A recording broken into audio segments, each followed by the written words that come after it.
Hi everyone, I'm home. My name is Michelle. This is my channel where I document my journey with stage 4 triple negative breast cancer and adrenal insufficiency, which I got from the immunotherapy when I was stage 3, as well as anything else that I find interesting to share. If you've seen my last 2 videos, then you know that I've been in the hospital for quite a long stay. I was there for 12 days. And yeah, I came home on Friday, the day after my last update. So I've pretty much been sleeping on and off, trying to catch up on some sleep, although I'm still on hospital schedule. So I wake up every 4 hours expecting someone to come check my vitals or draw my blood or give me an antibiotic or something. So here's the update. So what happened was, just to recap, I developed a skin infection. The skin, there was just this bump that started to become painful, and over the course of a few days, let's say 5 or 6 days, it started to change shape. It got longer and skinnier, like it turned into not just a bump like a pimple or a boil, but it kind of got this hard area that was oblong shaped and weird. And then it got some redness around it. And then my heart rate was elevated on over 100 beats a minute, even resting heart rate. And then I developed symptoms of a fever. And so I went to the emergency room. They admitted me immediately because I did have a fever, and we started IV antibiotics. And so over the course of 12 days, oh, and stress dose steroids. Of course, don't forget, the adrenal insufficiency makes this all complicated because I need extra steroids to replace the cortisol that my body doesn't make in order to fight an infection and side effects of medications and stress of diagnostics and pain. So any stress on the body requires more cortisol, and I don't make any, so I have to replace that manually. So initially I got a stress dose of 100 milligrams of IV Solu-Cortef. That's the standard stress dose for anyone with adrenal insufficiency. And after that, I was on 50 milligrams every 8 hours. Until I started to have low symptoms early, and I needed to ask for the medication early. I started to experience symptoms of low cortisol, like I would get annoyed or grumpy, I would get a headache, I would get stomach cramping, I would get dizzy and lightheaded. And so these are all symptoms of low cortisol that I recognize very well, and I would ask for medication early. And then one day, in the middle there somewhere, I started to get super confused, and I couldn't form the words that I was trying to say. And so they finally did get me that dose, but I messaged my endocrinologist about this event, and she called me 2 hours later and spoke to me, and I still sounded off. I still was off. I was still not really confused. I could speak, but I had the lightheadedness and the dizziness. I was afraid to get up and walk because I felt like I'd fall down. I had stomach cramping, a little diarrhea, and nausea still. So she had them give me another stress dose of 100 milligrams right then. And this is 2 hours after the 50. And then she put me on a higher frequency. So it was 50 milligrams of hydrocortisone every 6 hours instead of every 8 hours. And that was for the next, well, the order was for 72 hours, and it went a little beyond that until we finally convinced them that I could really, between myself and my endocrinologist, that I could actually come up with a plan to get myself tapered down, and we'll talk about that in a second. During all of that time, though, I'm still fighting this infection. So the fever went away within the first couple of days on the IV antibiotics, and the heart rate came down again, probably 3 to 4 days. It came down under 100 probably. So my heart rate was pretty sustained for a while. So once they took their blood and they sent out the cultures and they did all that, they got me on IV steroids. They finished my stress dose, and they got me on IV fluids. Then they gave me 1 dose of IV vancomycin. That was the first antibiotic that I had, and it was just for the 1 dose, just as kind of a blanket, broad spectrum antibiotic that kind of covers everything. And then they also gave me something called Zosyn, which is another antibiotic. And I think I had a total of 6 of those, and they were maybe every 6 hours. And that was a 3-hour infusion of antibiotics. So it was every 6 hours, but it was over 3 hours. So really they were coming every 3 hours, once to hook me up, once to take it off, and then hook it up again and take it off. And so I think I had 6 doses of Zosyn. And then we switched to another antibiotic called cefazolin. And so after those 6 doses, that was over the first 2 days, the white blood cells, they started to go down, but then they started to go down on the Zosyn. On the cefazolin, they came back up again. And so then we switched to another antibiotic called cefapime, and that was every 8 hours. And I had that pretty much for the duration of my stay in the hospital. And so the white blood cells went up again, and then they added Flagyl, oral antibiotic. So it was cefapime and Flagyl, and then they started to come down a little bit, but not as much as they'd like. And then they went up again. And so my white blood cells were doing this cha-cha, up and down, up and down. And I'm on these high-dose steroids for a very extended period of time, which again, I need the steroids in order for my body to have enough cortisol to fight the infection and to fight the effects of the antibiotics, and just the stress of being in the hospital. And then the pain, same thing happened with the pain. It got better, and it got better, and it got better. And I was walking around the hospital. I felt pretty decent. It was still hurt. It definitely hurt to touch. It hurt when they did the ultrasound on it. It was still painful, but it felt a little bit better. And then suddenly it started to feel worse again. And it got worse and worse. And by day, let's say 9 or so, it was just about as painful as when I first went to the ER, if not more. I couldn't walk very far at all before bracing myself against the wall because it hurt so bad just to move, just twisting my body, getting out of bed, sitting down, standing up. These things hurt so bad. So they ask you 10 out of 10. If I'm just sitting still in the bed, I was at a 2. It had gone up to maybe the last day there before we got to the end, it was like a 3. And then moving around, it would shoot up to a 7. It was really intense pain.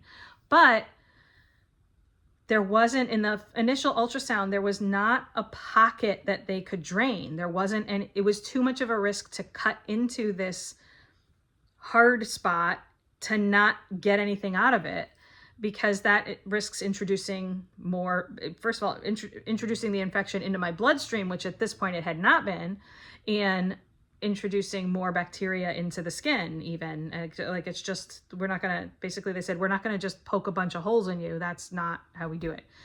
So when we got to day 9, that's when we repeated the ultrasound, and there was now a drainable abscess. There was something that had enough something in it that they could drain that and culture that even, and give some relief. And so that's what we did. They drained the abscess, and it hurt. They did this bedside. I was not knocked out. I was given Tylenol. It hurt a lot. Needed more steroids for that, but not as much as I thought I would. Oh, and we had also then started to transition me back to oral steroids, where I could dose my steroids on a circadian basis like I normally do. So the discussion with my endocrinologist was, we're going to keep you on these IV antibiotics while you're in the hospital. Once you come home, you can titrate down to, or taper down to triple your normal dose until the infection is clear. But we were thinking they'd identify what antibiotic I could go home on, and it would just be a few more days, if that, just a couple more days. But here we are another week later, and I'm like, okay, we want to get down. I do believe I am now on too high dose of a steroid. I think things are improving systemically. I'm acclimating too. I don't feel like I need as much. And you could tell, even in my videos, that my face was all puffy. My lymphedema is all swollen. I was jittery, and I felt like I was taking too much steroids. So I was eager to transition back to oral and have lower doses in the evenings then it would be easier to sleep. And so we convinced them. My endocrinologist and I convinced them that let's transition to oral, but we're going to do different doses at different times. And it was possible. They were reluctant to do that. Hospitals like a fixed dose at a fixed interval. They don't like, okay, so you'll get 60 milligrams. This was what we did. 60 milligrams, so it's a little bit more in the morning. 60 milligrams at 6 a.m., 40 milligrams at noon, 40 milligrams at 6 p.m., and 20 milligrams at bedtime, midnight. We kept the fixed intervals every 6 hours. But doing a different dosage at each time was something that initially they were not willing to entertain, but to just cut all of the doses would set me up for a crisis. So the internist finally agreed, or the hospitalist that was in charge of me finally agreed to write it out specifically that I get different doses at different times. That's what I got. And I immediately slept better that first night, getting a low dose at bedtime instead of a high dose. That's still coming down quite a bit from where I was, but and my endocrinologist was concerned it would be too fast. She also put in the order that I would be able to ask for an additional 20 at any time if I started to feel low. So it was very helpful to have that. And I did use that for when they did the drainage. And then the next day when the surgeon came in after they drained this abscess, they actually decided to put a drain in because it was already starting to close again. And he was very concerned that it would just form another pocket and refill.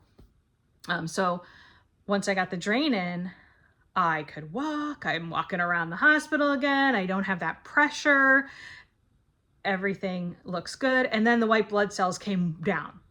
And then they said, we're probably going to do at least one more day of IV antibiotics. We're going to check it again tomorrow. And maybe you can go home. And that's when I made that video. And they came in the next day. The white blood cells came down again. They were normal. They were in the green for the first time. And the surgeon came in at like 7 in the morning. He's like, yep, looks good to me. You can go home. We're going to send you home we're going to have a visiting nurse come and check on it. But we can put you on home care for just a little bit, just to monitor and make sure that it doesn't close up or do anything it shouldn't, but everything looked good. And then infectious disease said, yep, it looks like the antibiotics, the white blood cells are down. You look good. We can follow up.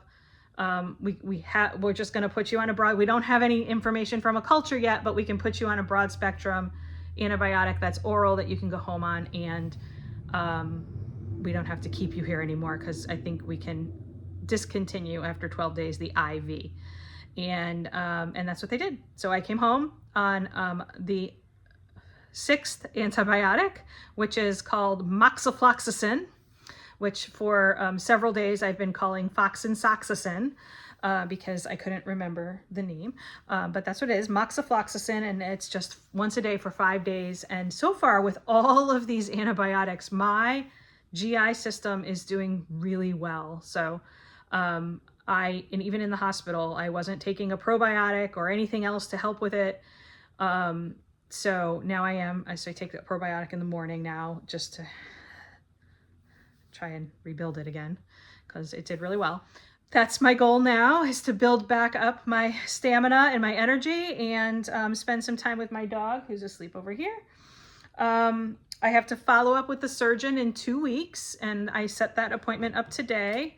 I have the nurse came out yesterday to check on the wound, and it looks good, and she's coming back on Wednesday, and then she put me in for the following Wednesday after that. And then the Wednesday after that is when I see the surgeon. So we will be, and they'll probably take the drain out, and they're just going to make sure that structure, because there was a structure to this abscess. What the surgeon was concerned about in his exam. The surgeon is concerned about if that structure stayed intact, would it be able to happen again, or would another infection utilize that space somehow? So he was talking about different possible outcomes. So he's going to be the one to examine me and see me take the drain out and make sure that nothing is setting me up for another infection. One of the possibilities is to surgically remove that entire section of skin so that it just completely is closed up. Right now we needed it to open and stay open and drain. But then there is if there is any possibility of it, I shouldn't say any possibility, I guess if it's a percentage of possibility of it developing another infection, then he may recommend another minor surgery just to take that whole section out, which I am not opposed to, because I do not want to spend another 12 or more days in the hospital. But yes, everybody in the hospital, from the nurses to the doctors, I had one issue. One of the nurses pushed the medicine too fast and I had a reaction because the cefepime needed to be pushed over 2 to 5 minutes, or 3 to 5 minutes is the push dosage. It's a lower dosage than an IV bag, but it was supposed to be pushed over time, and he pushed it a little too fast, and I had a reaction where I got felt like my skin was crawling. Everything went really blurry. I got nauseous. I felt like there was a bubble in my chest. And so from that point on, we did it over 7 minutes, and I didn't have any reaction to that. I think it was just, it came too fast, and it hit me hard. And then I had a reaction to the combination of medications with when they put the drain in. I think it was that, or it was like a nerve thing. There was I had like a tremor in my hand that lasted for like, I don't know. It lasted for like 10 minutes, but then it gradually stopped over the course of like an hour, and there was like a flutter with it, and they did an EKG. Everything was fine, but I had this reaction. So I think it was a combination of the IV was placed. They took out my port after 8 days, and so they placed an IV, but it was in a deep vein in my arm, and it was kind of along the nerve, and I know that because sometimes when they would flush it, I would feel cold, but not where they were putting it in. I would feel it like down at the end of the nerve. So it was really weird. So it could have been because it stimulated the nerve. It could have been the combination of the morphine and the steroid that I got at the same time, and the lidocaine that they used for local anesthetic. I don't really know, but I was checked out. Everything was fine, and it went away. But it was certainly a fun adventure. The doctors all worked together and communicated really well. I was seen every day by the hospitalist on the floor that was kind of coordinating all my care. He came in at least twice a day. I saw my oncologist's office, or my oncologist or his colleague every day. I saw one or both infectious disease doctors every day. I spoke with my endocrinologist on a regular basis. So everybody and surgical was there. I saw multiple people from the surgical team. In the beginning, after the first ultrasound, they monitored for a couple of days. Nothing was really developing. And then once we got the second ultrasound and they saw that there was something to do, I saw them every day, several times a day as well. So and they all communicated with each other. I could follow in my chart when they all posted their notes after their exams. They all reference each other's notes. It was very nice to see all the doctors working together. The hospital chaplains were great, fun people, both of them. And the nutrition department needs some work. And I've written a small novella of suggestions of what they can do about to improve the nutritious nourishment that they should be giving patients in the hospital that are healing and have inflammation. And I will do a whole video just on hospital food, even though the variety is nil. I met with both registered dietitians in the hospital to try to figure out how to increase my protein with the dietary restrictions that I have. One is an allergy, and the others are things I know that cause me inflammation, which left me with literally one meal choice for each meal. So, and I took pictures every day so you could see the inconsistency in the food that I received. So nutrition needs some work there in the hospital, which I'm sure it doesn't surprise anybody. So you definitely need to have a sense of humor if you spend that much time in the hospital. If you're in a situation where you really don't want to be there and you just feel sorry for yourself the whole time, it's not going to make the time go faster. In fact, it'll make it seem longer. So if you're not having fun in the situation you're in, you just got to make your own fun, because that will make the time go by faster and it will make it go by better. So have fun, everyone, and I love you. See you next time.